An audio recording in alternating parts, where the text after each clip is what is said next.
This information is presented by Bluewater Auto Restoration. Welcome back. This is week 25 of the 2026 Bluewater Auto Restoration podcast. We release new podcasts every Saturday morning. In this deep dive, we look at the golden age of motorcycle engineering. And it is quite a journey we have ahead of us today. It really is. Usually when we talk about the history of a modern invention, there is this comforting expectation of a clean, logical progression. Right, like a straight line on a graph. Exactly. Someone invents a wheel, someone else figures out how to put a wooden box on top of it, and eventually, after a few decades of, iteration, you get a car. It feels orderly. It feels inevitable, yeah. In hindsight, anyway. Yeah. We always prefer our technological history to be neatly categorized, moving from point A to point B without any messy detours. But then you stick into the world of motorized two-wheeled machines, and suddenly that neat little line on the graph is just, well, it's shattered. Completely blown apart. Yeah.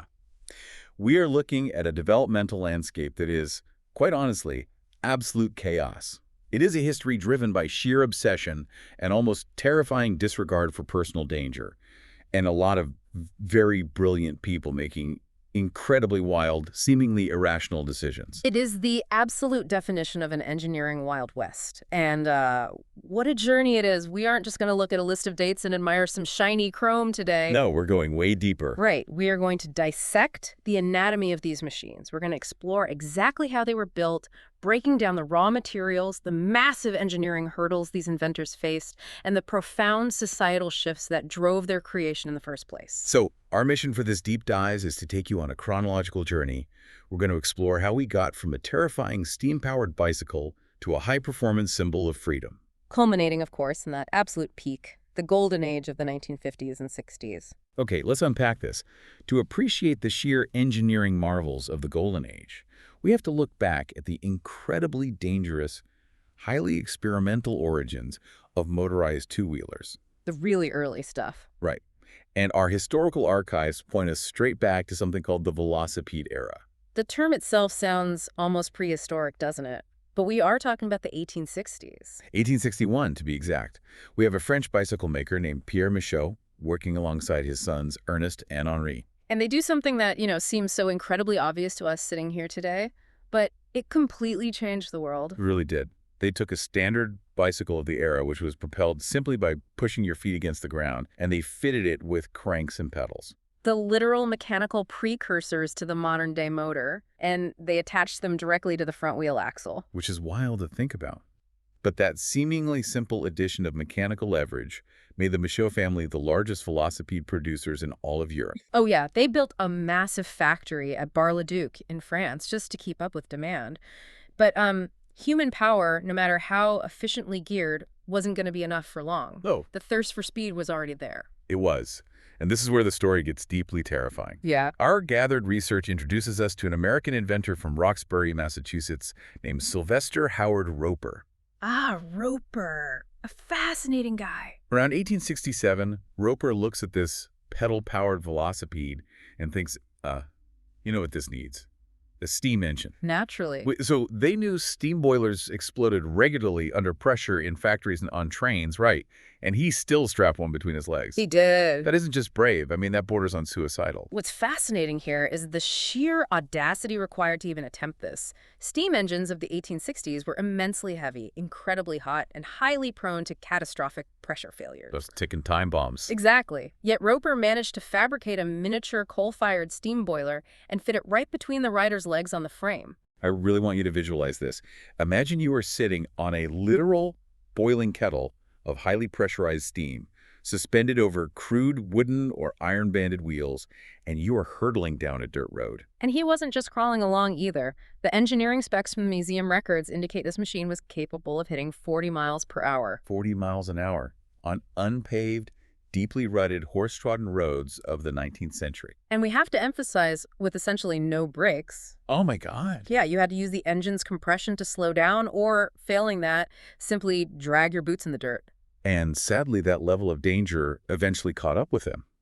In 1896, while demonstrating his steam velocipede and pushing it to its absolute limits on a track, Roper died. Yeah. The medical records indicate he suffered a massive heart attack while riding. It's a tragic but almost poetic end for a pioneer who was quite literally pushing the absolute boundaries of human speed at the time. It really is. Yeah. Meanwhile, over in France, the Michaud family and an engineer named Perrault were developing their own steam-powered version, the Velo of Vapor, patented in 1868. But neither really caught on, did they? No. Steam was just too heavy, the fuel was too cumbersome, and the center of gravity was disastrous for a bicycle frame. Which naturally leads us to the true mechanical revolution, internal combustion. Right. In 1879, an Italian named Giuseppe Munigatti patented the first gas-burning internal combustion four-stroke engine explicitly meant for a motorcycle, though it only ever existed on paper. The real physical breakthrough came from three German engineers whose names still dominate the automotive industry today: Nicholas Otto, Eugen Langen, and Gottlieb Daimler. Yes. Otto invented the practical four-stroke internal combustion engine in 1876. Then Daimler and his partner Wilhelm Maybach took that technology, shrank it down, and built something called the Petroleum Reitwagen in 1885. The name literally translates to riding car. Which is a great name. It was a stiff, wooden-framed, two-wheeled vehicle powered by a gasoline engine. But I have to stop here and push back a little on these so-called mechanical geniuses. Oh, what are you seeing? Well, I'm looking at the historical photos of the Reitwagen in our archives. Yeah. And it has twin outrigger wheels bolted to the sides. Training wheels. Right. I am sitting here comparing the Reitwagen setup to a modern children's bicycle, and I have to ask, how is it that inventors brilliant enough to invent a working gas engine, figure out the combustion timing, and attach it to a frame, still needed training wheels just to keep the thing upright and turn it? It looks silly now, sure. It seems like a massive, glaring oversight for such brilliant minds. It's a fantastic observation, but if we connect this to the bigger picture of physics, you have to understand how early two-wheeled balance actually works. Let's lay it on me. You and I know how to ride a bicycle instinctively today.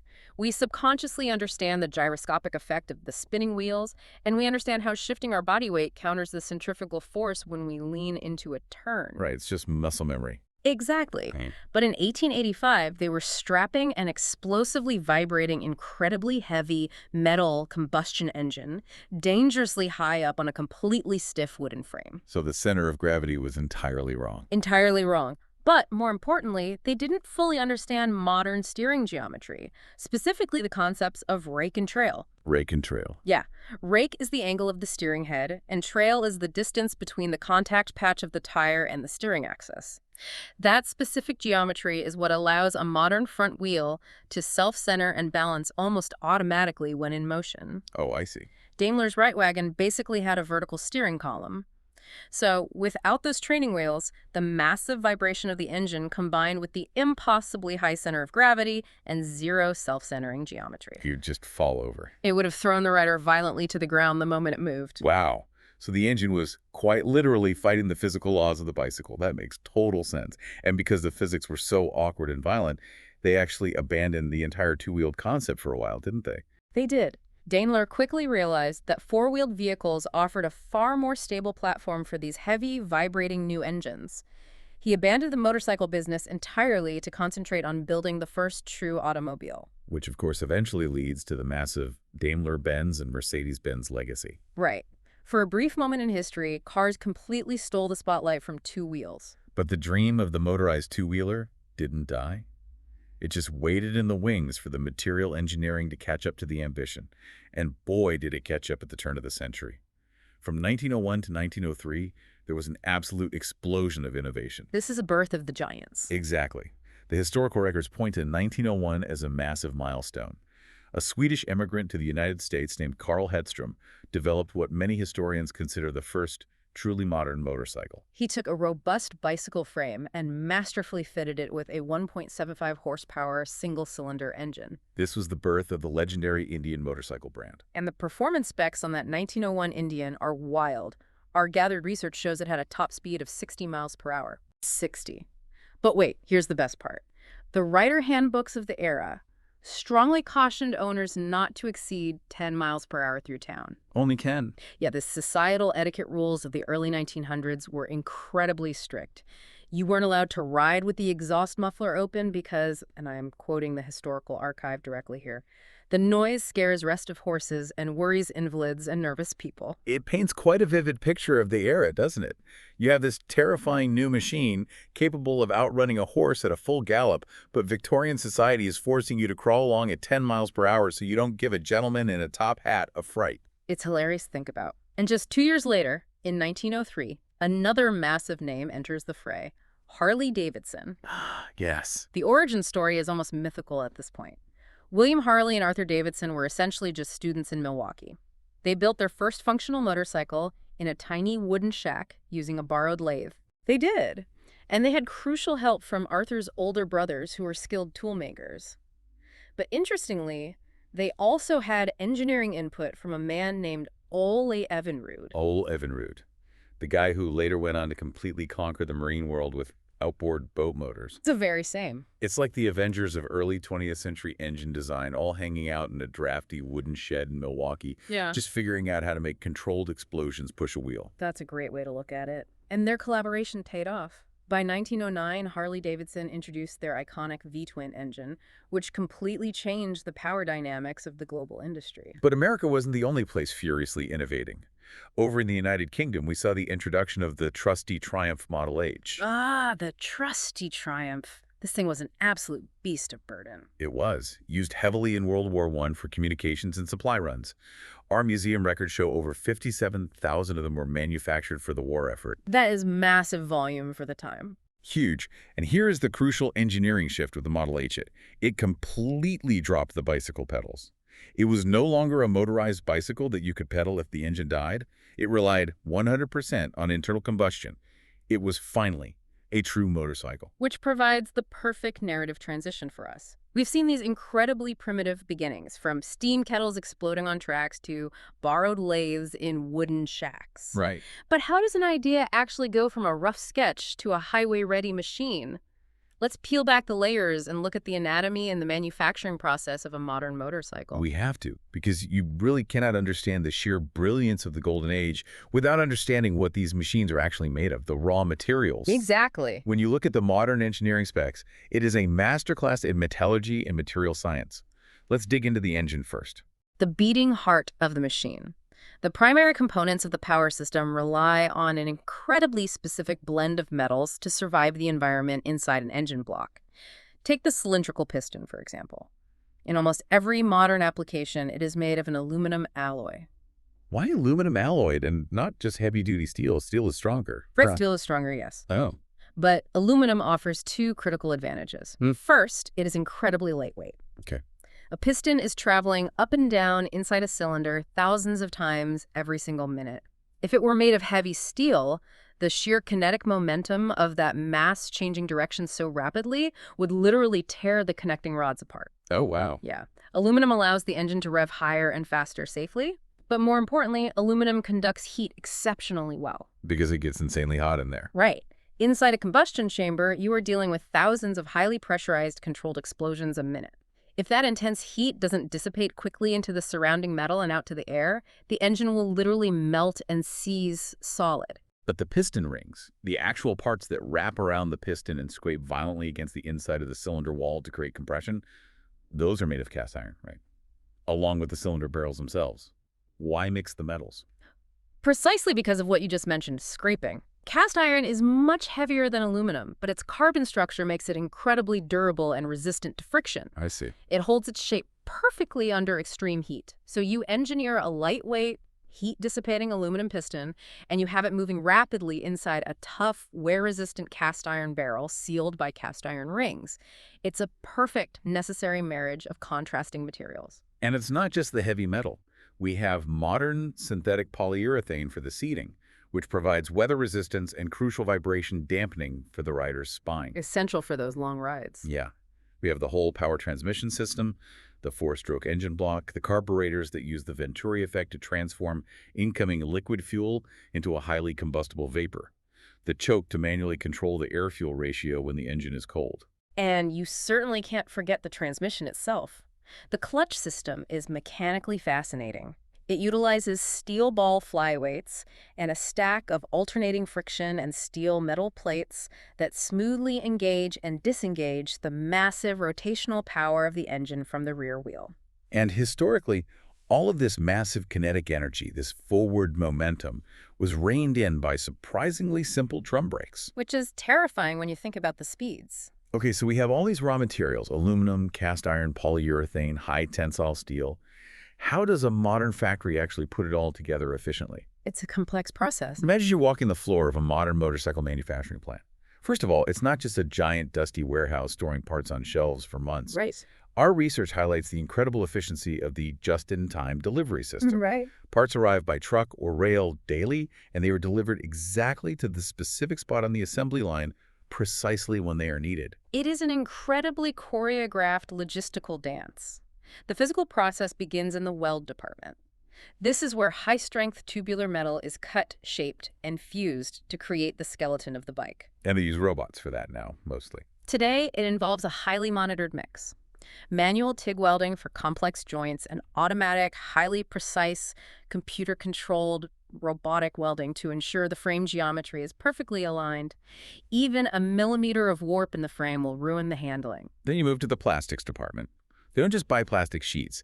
Tiny plastic resin pellets are melted down into a liquid state and forced into complex molds under immense hydraulic pressure. Injection molding. Exactly, injection molding, to create the body trim, the fenders, and the side panels. Yeah. And the paint. They don't just spray it on with an aerosol can. They use a powder coating process in specialized, environmentally sealed booths. It's an electrostatic process?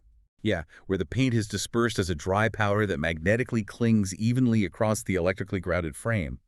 And then it is baked in an oven until it flows and cross-links into a hard shell. It is the exact same high-durability, scratch-resistant process used for luxury cars.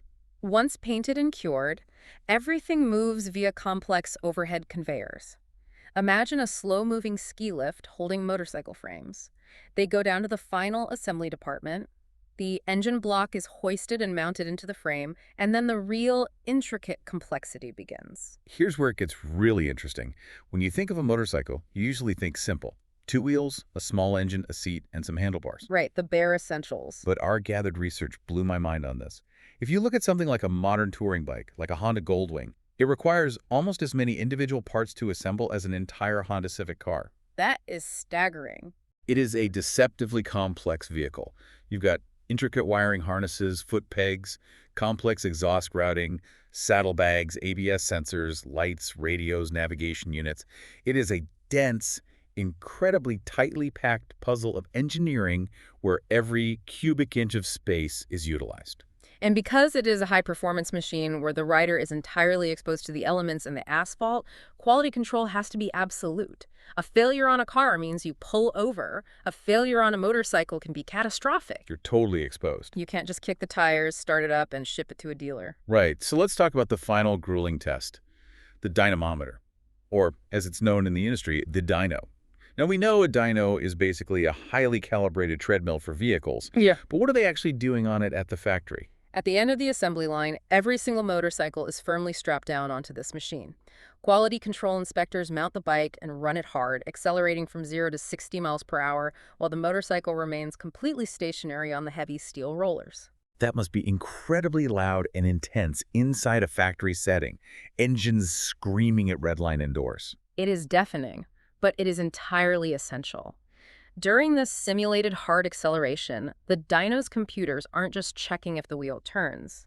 They are testing the shifting mechanisms under extreme physical load to ensure the gears don't slip. That makes sense. They measure the exhaust emissions down to microscopic particles to ensure strict environmental compliance.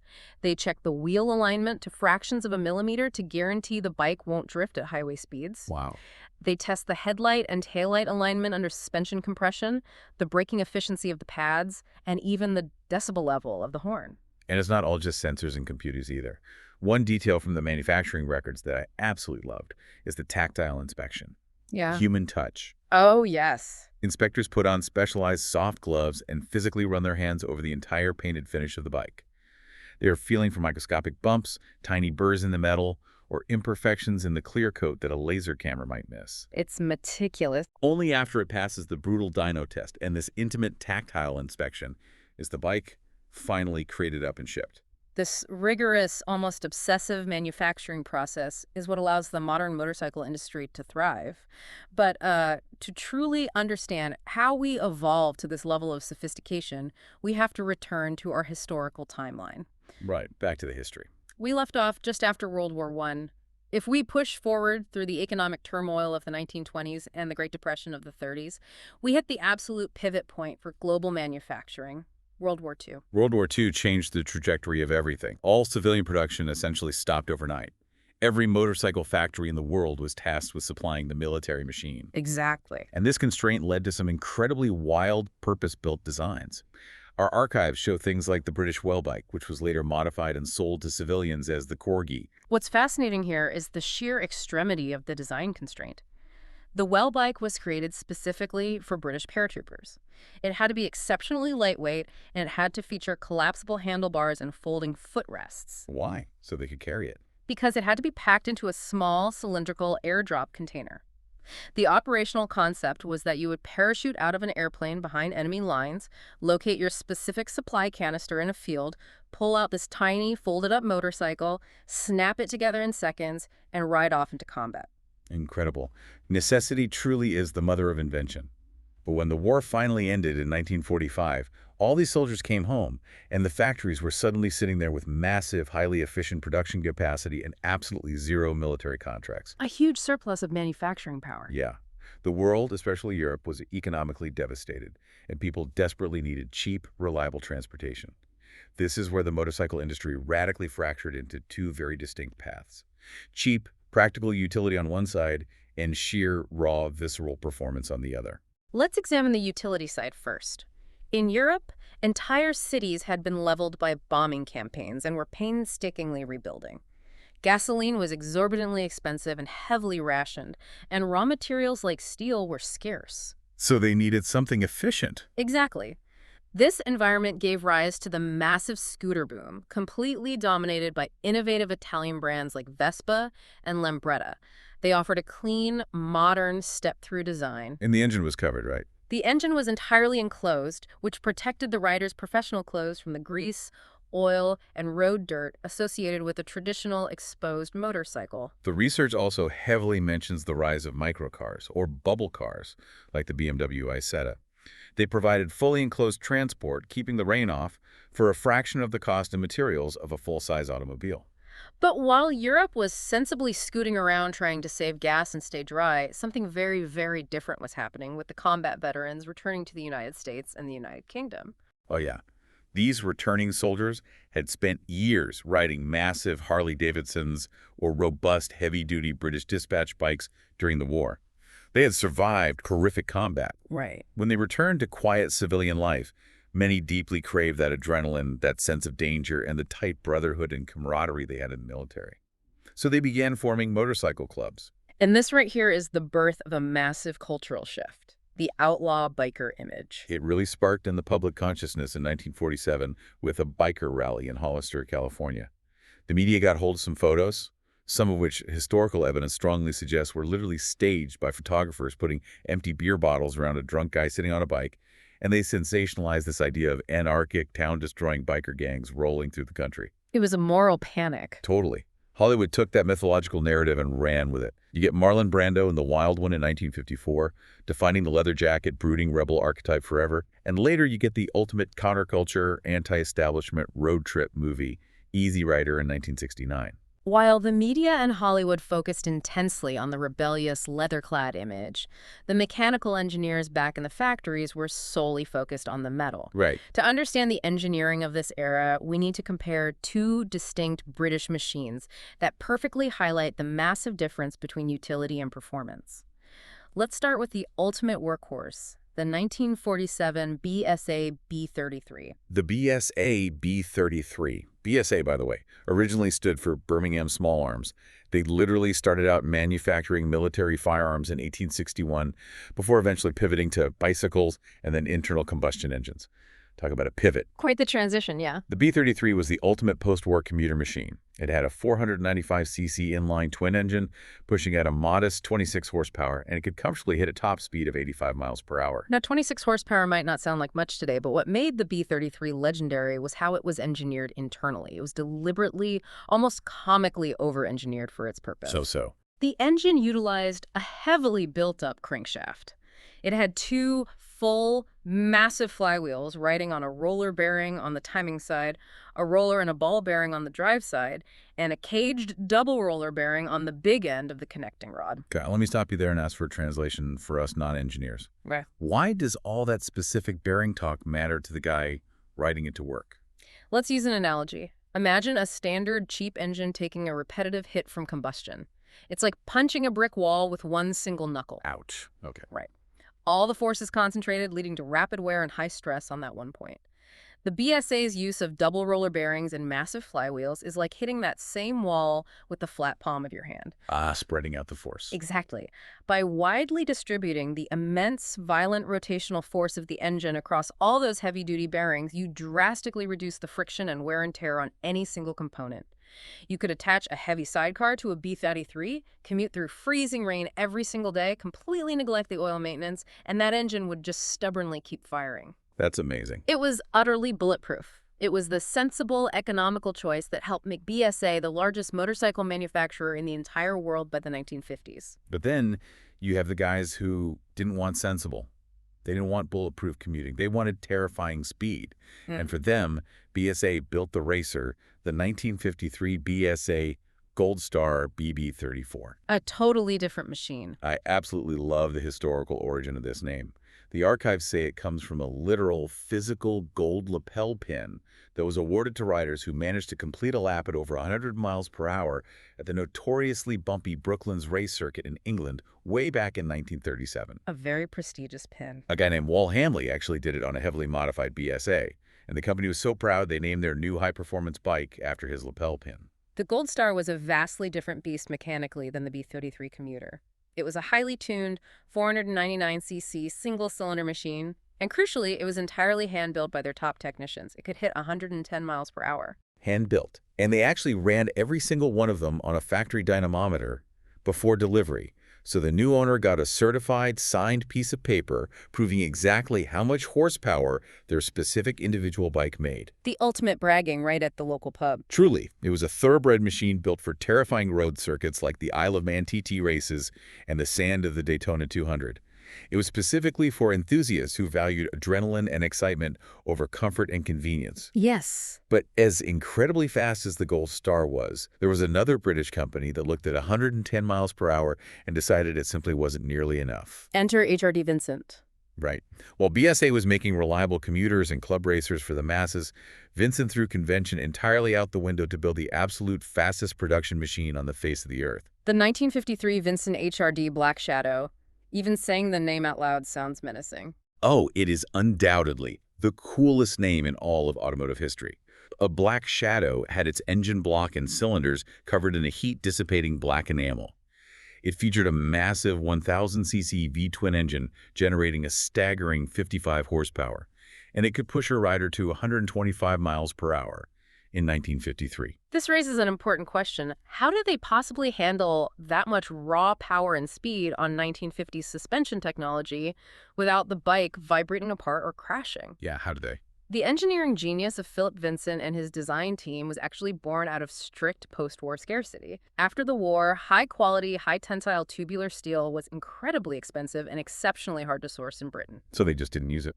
Instead of building a heavy, full-steel cradle frame to hold the massive engine, which was the standard practice, they used the giant V-twin engine block itself as a stressed structural member of the chassis. Wait, meaning the suspension bolted directly into the engine block itself? Exactly.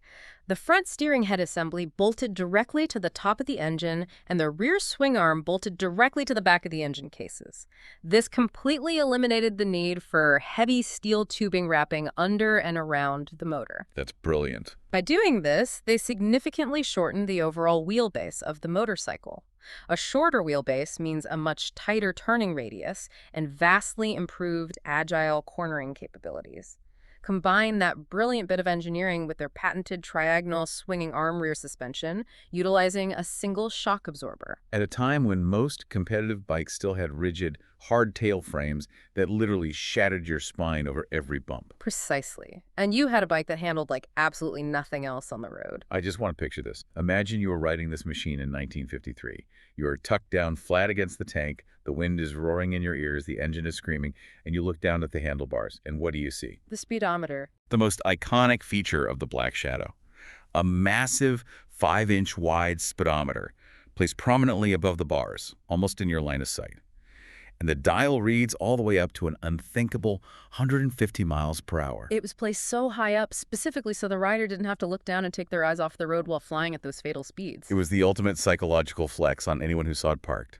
But the Black Shadow was incredibly prohibitively expensive to produce. It was filled with semi-custom hand-machined parts. Only the wealthiest enthusiasts and privateer racers could afford it. Right.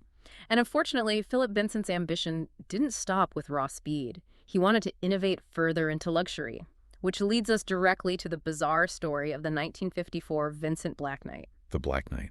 Okay, so Vincent looks at his amazingly fast, raw, exposed engine Black Shadow and decides, let's cover the entire thing in thick fiberglass. It was intended to be the ultimate luxury performance motorcycle. Vincent had formally surveyed the Vincent Owners Club, and the riders asked for more comfort on long trips and better weather protection from the miserable British rain. Be careful what you wish for, I guess. At the same time, Vincent's company was severely struggling financially. He had heavily banked on a lucrative, high-volume military contract to build unmanned aircraft engines, essentially what we would call early drone engines today. Drone engines in 1954, the foresight is amazing. Yes, but the military contract never materialized, leaving him in debt.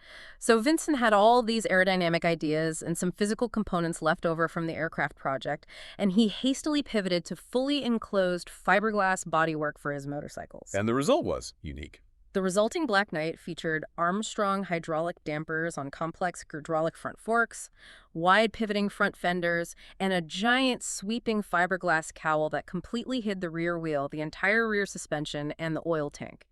Air was meticulously directed to the hot engine via large sculpted cowlings. So what does this all mean? I look at photos of the Black Knight in the archives, and I see a machine that is so brilliantly far ahead of its time. In many ways, it was. If you look at the highly desired, fully fared sport touring bikes of today, the modern machines that you can comfortably ride across the entire country in total comfort, completely protected from the wind blast, they look exactly like the philosophy behind the Black Knight.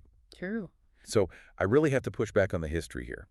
Why did the 1950s buying public reject this bike so harshly? The museum records explicitly say the widespread design changes proved disastrous, leading directly to Vincent's total bankruptcy in 1955. Why did they hate the future so much? If we connect this to the bigger picture of motorcycle subculture at the time, you have to remember what a motorcycle emotionally represented to a rider in the 1950s. The entire appeal of the motorcycle was its mechanical rawness. They wanted to see the metal. You wanted to see the gleam of the polished aluminum. You wanted to see the cooling fins of the cylinders. You wanted to visibly watch the complex mechanics working beneath you. The Black Knight hid all of that beautiful engineering behind what many purists considered an ugly, bulbous plastic shell. That makes sense. Furthermore, fiberglass was a very new, unrefined material in 1954. Vincent struggled immensely to source it reliably and finish it cleanly, leading to massive production delays. It was wildly expensive, the styling was deeply polarizing to traditionalists, and the core market felt completely alienated. They wanted a visceral, exposed mechanical beast, not a smooth, quiet plastic rocket. Exactly. It is a classic tragic case of a brilliant engineer giving the public exactly what they technically asked for on a survey.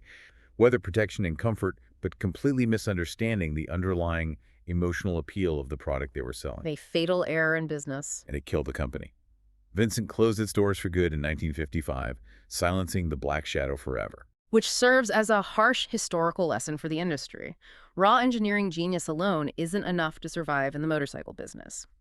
A successful machine needed style, charisma, and a deep emotional connection with the rider. Right. This realization led to some incredible, highly stylized innovations from Britain and Italy in the late 1950s. We moved to 1958, and a brilliant man named Edward Turner.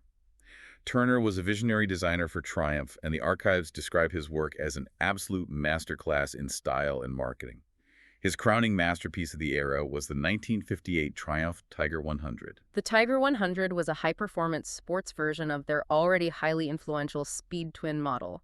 It featured an all-alloy high-performance 498cc engine easily capable of 102 miles per hour. But what truly made Triumph a legendary, enduring brand was their unmatched marketing and design acumen. Let's talk about that design. Turner introduced something revolutionary called the nacelle fairing. Before this, the front of a motorcycle was just a messy jumble of ugly wires, exposed cables, and bolted-on dials hanging off the handlebars. Not very elegant. No. Turner designed a beautifully streamlined, painted metal enclosure that elegantly incorporated the headlamp, the speedometer, the ammeter, the light switch, and the horn into one smooth, rubber-mounted, unified unit. It was absolutely gorgeous. It cleaned up the lines of the bike perfectly. It's no wonder at all that Hollywood celebrities like Steve McQueen, Clint Eastwood, and Paul Newman actively chose to ride Triumphs. They're the absolute epitome of cool. However, not all of Triumph's bright ideas were brilliant in execution. The 1958 Tiger 100 also featured an infamous engineering experiment called the slick shift gearbox. Oh, this is wild. I read about this. The slick shift was a mechanical attempt to allow the rider to change gears without having to pull the hand-operated clutch lever. It sounds incredibly convenient on paper. On paper, yes, it sounds like a leap forward in user-friendliness. But in practice, theoretical mechanical improvements aren't always practically safe. How did it fail? A motorcycle transmission requires incredibly precise timing to operate smoothly. Automating the clutch engagement via the heavy action of the foot pedal meant the rider completely lost the nuanced, delicate friction zone control of a hand lever. Oh, so it's jerky. Very. If the gear engaged too abruptly while you were leaning midway through a corner, the sudden, violent jolt of torque delivered to the rear wheel could easily cause a catastrophic loss of traction, sending the rider into a slide. I actually found a quote in the research from a legendary Scottish motorcycle racer named Bob McIntyre. He was famously the first guy to lap the deadly Isle of Man circuit at over 100 miles per hour. He was given the Triumph slick shift to test on a track, and his official blunt feedback to the engineers was, "This thing will maim someone." And as a professional racer, he was absolutely right to be concerned about the physics of it.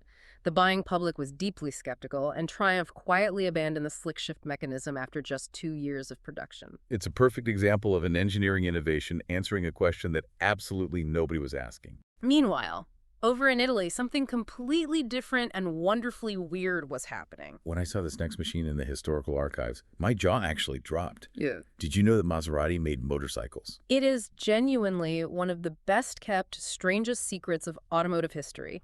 The 1959 Maserati 160 T4 Turismo. Okay, let's unpack this. How on earth does a company globally famous for building ultra-luxury, high-performance Formula One race cars end up manufacturing a tiny 158cc, 65-mile-per-hour commuter bike? The story is fascinating because it actually stems from a highly convoluted corporate labyrinth, a small subsidiary of the massive Maserati parent group, specifically the part of the company that manufactured mundane items like light bulbs, batteries, and spark plugs, realized that post-war Italy desperately needed cheap, reliable motorized transport to rebuild the economy. Okay. So this spark plug subsidiary simply bought out an established, struggling motorcycle company called Italmoto in 1953. And then what? To instantly boost sales, they took Italmoto's existing functional designs, moved them to the Modena factory, and brazenly slapped the world-famous Maserati Trident logo on the gas tank. It is the ultimate historical example of badge engineering. Imagine being a young, working-class Italian in the 1950s. You might not have much money, but you could scrape together enough to buy a small motorcycle to get to work. And you could legitimately tell everyone in your neighborhood that you drove a Maserati. It was a massive, undeniable status symbol. Obviously. It sold very well initially across Europe, South Africa, and even North America. They didn't have the budget for a factory racing team, but they heavily encouraged their private owners to enter grueling, high-visibility endurance races like the Motorcycle Tour of Italy to prove the bike's reliability. But it just didn't last. The economic research shows that the advent of cheap cars, specifically the small, incredibly affordable models rolling off the lines from Fiat, absolutely decimated the Italian motorcycle industry. Yep, the Fiat 500 was a game changer. Why ride in the freezing rain and get muddy when you can buy a tiny Fiat with a roof, a heater, and doors for almost the exact same price. Combine that shifting market demand with massive financial issues brewing within the larger Maserati parent company, and they abruptly ceased all motorcycle production in 1960. But while Maserati was busy selling rebranded, mass-market commuters back in Britain, a boutique company called Velocette was taking the exact opposite approach. They believed in hand-built, uncompromising precision over mass production. The 1959 Velocette Viper. It was only a 349cc engine with a top speed of roughly 85 miles per hour, but looking at the specs, it was practically a watchmaker's motorcycle. Velocette had a staunch reputation for requiring considerable mechanical skill from the owner just to keep them running perfectly. But when they were dialed in, the engineering was sublime. How advanced was it? Very. The Viper featured a highly advanced, lightweight aluminum alloy cylinder barrel with a pressed-in cast iron liner, going back to our earlier discussion on metallurgy and heat dissipation, and it utilized a very high compression piston for maximum efficiency. And it had unequivocally the coolest exhaust pipe ever put on a production bike, the chrome fishtail muffler. It literally flattened and fanned out at the very end, looking exactly like a fish's tail. I have to ask, what was the actual engineering benefit of that shape, or was it purely aesthetic? The fishtail design was absolutely not just for looks. By flattening and significantly widening the exhaust exit, it fundamentally altered the back pressure of the exhaust gases exiting the engine. Oh, interesting. This specific pneumatic tuning helped optimize the power delivery and the scavenging effect of their single-cylinder engine at very specific racing RPMs. And as a brilliant byproduct, it gave the Velocette an incredibly distinct, sharp, throaty exhaust note that true enthusiasts could recognize from a mile away in the dark. It was a beautiful precision machine. But as we transition into the next era, the 1960s, the rules of the entire game changed completely. As the 60s rolled in, the market demand shifted drastically away from these delicate, small-capacity European singles. The market matured. Yeah, the market, especially the booming market in America, wanted massive touring power. They wanted sheer size, imposing status, and absolute highway dominance. We can clearly see this monumental shift by examining three distinct competing engineering philosophies from this era: the German approach, the American approach, and the Italian approach. Let's start in Germany. Let's look at the meticulous 1966 BMW R69S. The BMW R69S. This was BMW's absolute premier sports bike of the day. It featured a 594cc flat twin engine, making 42 brake horsepower, and it could comfortably hit 108 miles per hour, and it was incredibly eye-wateringly expensive. Very. The archives say it cost $1,564 in 1966, which was a small fortune back then. But for that price, you paid for absolute engineering supremacy and reliability. BMW famously utilized a fully enclosed shaft drive instead of a traditional metal chain to power the rear wheel. Which is much cleaner, right? Oh, much cleaner. A shaft drive is fully encased in metal, bathed in gear oil, and is virtually maintenance-free for tens of thousands of miles. This is unlike a chain, which needs constant cleaning, tension adjustment, and sticky lubrication. They also introduced highly improved cylinder heads with hemi-combustion chambers. Hemispherical combustion chambers, just like the classic American muscle cars of the era. A domed cylinder head allows for much larger intake and exhaust valves, and a more efficient, centralized burning of the fuel-air mixture. Exactly. But the wildest, most distinct visual feature on this BMW is the front suspension, the so-called Earl's forks. Yes, invented by an Englishman named Ernest Earls in 1951. Instead of the standard telescopic tubes that slide up and down inside each other like a telescope, the Earl's fork is a robust leading link design. It looks so unusual. It does. The front wheel is mounted on a heavy triangular pivot and swing arm assembly that looks almost exactly like a rear suspension swing arm, but turned backwards and mounted to the front. Why go through the trouble of doing that? It looks so complicated. One word: rigidity. Earl's forks are incredibly unyieldingly strong under sideways lateral load. If you attach a heavy passenger-carrying sidecar to a motorcycle, standard telescopic forks will twist and flex terribly under the massive lateral forces when you turn the rig. Ah, I see. The Earl's fork simply refused to flex. It was the absolute perfect, unbreakable setup for hauling a heavily loaded sidecar across the twisting passes of the Alps. But there has to be a downside, right? Over-engineering usually comes with a penalty. A massive one. They were incredibly heavy. As sidecars rapidly fell out of fashion in the late 60s due to cheaper cars, solo riders found that the heavy mass of the Earl's forks made the steering feel terribly sluggish and heavy compared to the nimble British and new Japanese bikes. BMW eventually had to abandon them entirely for solo machines to remain competitive. Okay, so that is the ultra-precise, heavy-duty, over-engineered German philosophy. Now let's look at the American approach. The 1967 Harley-Davidson FLHS custom, and when I say American, I mean sheer unapologetic size. The displacement numbers speak for themselves. While the premier BMW was 594 cc, the hardware was a massive 74 cubic inch, which translates to a staggering 12 cc V-twin. Literally double the engine size of the BMW. This is the famous shovelhead engine. They called it that because the iron cylinder heads were shaped exactly like the scoop of an overturned coal shovel, with very minimal cooling fins. Right. This machine was built for one thing and one thing only: comfortably devouring the endless flat expanses of the new American interstate highway system. It was hugely popular with state law enforcement for that exact reason. The FLHS was packed with heavy touring features. It had a substantial, modern 12-volt electrical system to run sirens and radios, a massive 7-inch headlight to pierce the desert night, large rider floorboards instead of tiny foot pegs for comfort, and crucially both an electric starter and a traditional kickstarter for backup. And the fuel tanks. The iconic Fat Bob dual fuel tanks, they literally bolted two separate massive fuel tanks to the sides of the frame with the large speedometer mounted directly on the frame between them. It held 5 full gallons of fuel, Giving it the massive range a highway patrolman or a cross-country tourer desperately needed between distant gas stations. But this raises an important question.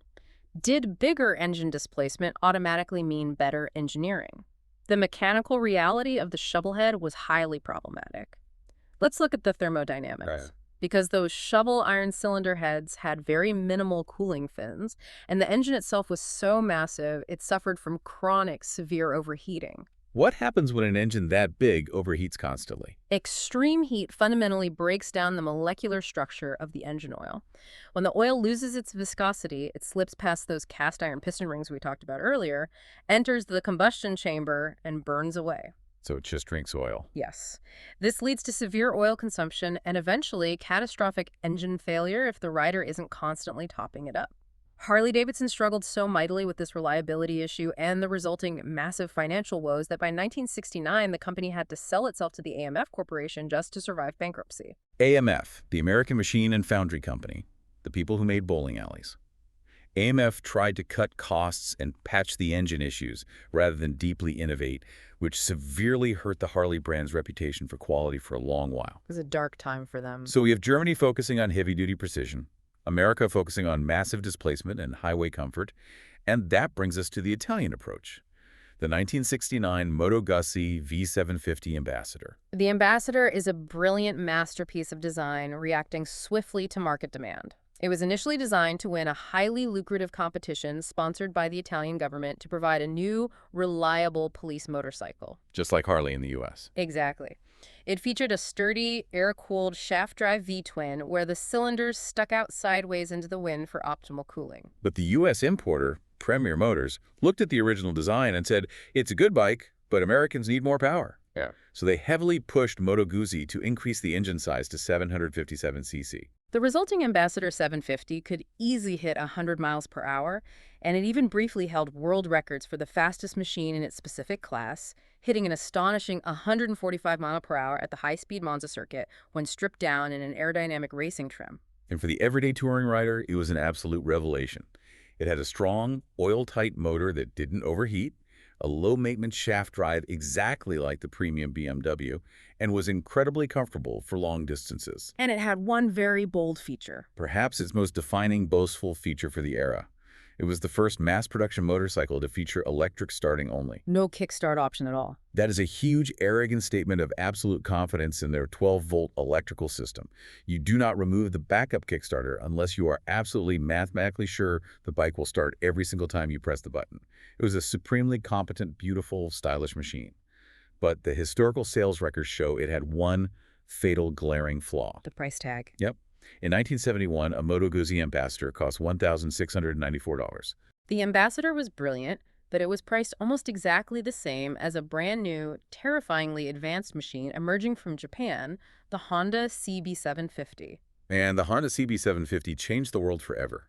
It marked the definitive end of the classic Golden Age we've been discussing and the explosive birth of the modern motorcycle era. Why was it so utterly revolutionary? We've talked exclusively about single-cylinder bikes and V-twins so far. The CB750 introduced a transverse, inline four-cylinder engine to the mass market. 4 cylinders. It was incredibly smooth, it revved higher than anything else, it featured the first modern front disc brake, and it was overwhelmingly, boringly reliable. It didn't leak oil, it just worked. It wasn't just the incredible engine. The Japanese manufacturers, Honda, Yamaha, Kawasaki, Suzuki, introduced an entirely new design philosophy. Oh, so? They developed advanced lightweight frames, significantly wider tires to handle the massively increased horsepower without spinning out, and an aggressive upright riding posture that leaned heavily into racing dynamics. This was the birth of the modern sport bike. The technology developed in this crucible paved the way for modern, high-stakes, 200-mile-per-hour racing like MotoGP. The impact of the Japanese Revolution simply cannot be overstated. They democratized reliable, overwhelming power. But here's where it gets really interesting. When we talk about motorcycles in the West, we so often get caught up in that old, romanticized outlaw image from the 50s or the high-speed neon-colored sport bike image of today. But globally, that entire concept is a complete myth. The reality of the motorcycle on a global scale is pure, unadulterated utility. If we zoom out and look at the global landscape today, the motorcycle is the literal backbone of the economy in vast parts of the world. In developing nations and densely populated countries like Thailand, Vietnam, and Indonesia, our research indicates that over 80% of households own and rely on motorcycles for their daily life. 80%. And they absolutely aren't riding for weekend thrills or polishing chrome in a garage. They are transporting heavy goods, getting whole families to work, navigating unimaginably dense urban traffic on 125cc scooters, or using small displacement, rugged dirt bikes to reach remote rural areas where cars simply cannot pass. And we see this extreme utility leveraged by international aid organizations every single day. Groups like Doctors Without Borders rely heavily on vast networks of highly skilled motorcyclists riding rugged, modified adventure and dirt bikes to deliver critical, temperature-sensitive medical supplies and vaccines to rural areas with little to no paved healthcare infrastructure. In these contexts, the motorcycle is literally a life-saving tool, not a toy. And even back in the West, the demographic of exactly who rides has shifted dramatically in recent years. It's not just the rough and tumble club members or racers anymore. Today, 20% of new motorcycle owners are women, a statistical number that would have been completely unthinkable and socially unacceptable during the post-war era we discussed. Furthermore, we're seeing a fascinating, deeply split generational divide in the market. The baby boomer generation, who grew up during the tail end of that golden age and remember it fondly, are still riding into their golden years on massive 900-pound touring cruisers. While the younger demographic is doing something different. Meanwhile, younger riders are driving a massive, lucrative boom in retro-styled, smaller bikes. They are buying machines that look exactly like the 1960s Triumph Tiger or the BSA Gold Star, but possess modern, computer-controlled reliability. Speaking of modern reliability, the tech of the future that is currently being implemented on these bikes is genuinely mind-blowing. We have gone from Sylvester Roper's exploding carburetors and crude drum brakes to onboard computers that basically think for you faster than you can react. The modern safety and technology suite is astonishing. Engineers have developed active, adaptive headlights that use complex internal gyroscopes to physically pivot the LED beam and dynamically illuminate the dark inside of a corner as you lean the bike over, so you are never riding blindly into the darkness. There are sophisticated computerized throttles that automatically blip the engine RPMs to prevent embarrassing and dangerous stalls at low speeds. And the communication tech. Helmet technology now seamlessly incorporates mesh network communication. You can have a hands-free, high-definition, multi-channel conversation with a dozen other riders in your group over miles of distance, warning them of road obstacles, coordinating fuel stops, or just sharing the joy of the experience. It is a long, incredibly winding way from Sylvester Roper strapping a pressurized steam boiler to a wooden velocipede and just hoping it didn't explode between his legs. We have journeyed from a borrowed lathe in a drafty wooden shack in Milwaukee to hand-built British racers roaring around Brooklands for a gold pin, to the agonizing precision of the modern dynamometer assembly line. The history of the motorcycle is, at its core, the history of human obsession with balance, speed, and raw power. It absolutely is. But as we reflect on this incredible century of engineering and human bravery, this raises an important question. If motorcycles evolved from sheer practical utility, a cheap way to commute through a devastated post-war Europe, into these high-performance, visceral symbols of freedom, rebellion, and danger, what happens to them in the next massive paradigm shift? What do you mean by the next shift? Think about the fast-approaching future of our infrastructure. What happens when autonomous, completely self-driving cars eventually take over our road networks? When the daily commute becomes an entirely passive, computerized experience where human input is actually discouraged or legally restricted for safety reasons? Oh, I hadn't thought of that. Will the manual, raw, wind-in-your-face experience of physically balancing, shifting gears, and riding a two-wheeled combustion machine become the ultimate luxury rebellion of the future? Will riding a motorcycle be the absolute last true act of analog freedom in an entirely digital world? Wow. That is an incredibly profound thought. It goes from cheap, desperate transport to the ultimate luxury rebellion against a computerized society. Something for you to deeply think about the next time you are sitting passively at a stoplight in your car and you hear a raw engine revving up beside you. It's been an absolute pleasure breaking this down. Don't forget to visit the BlueWaterAutoRestoration.com website. Thanks for joining us on this deep dive. And a quick reminder, our podcasts are available on Spotify, YouTube, Apple Podcasts, or SoundCloud.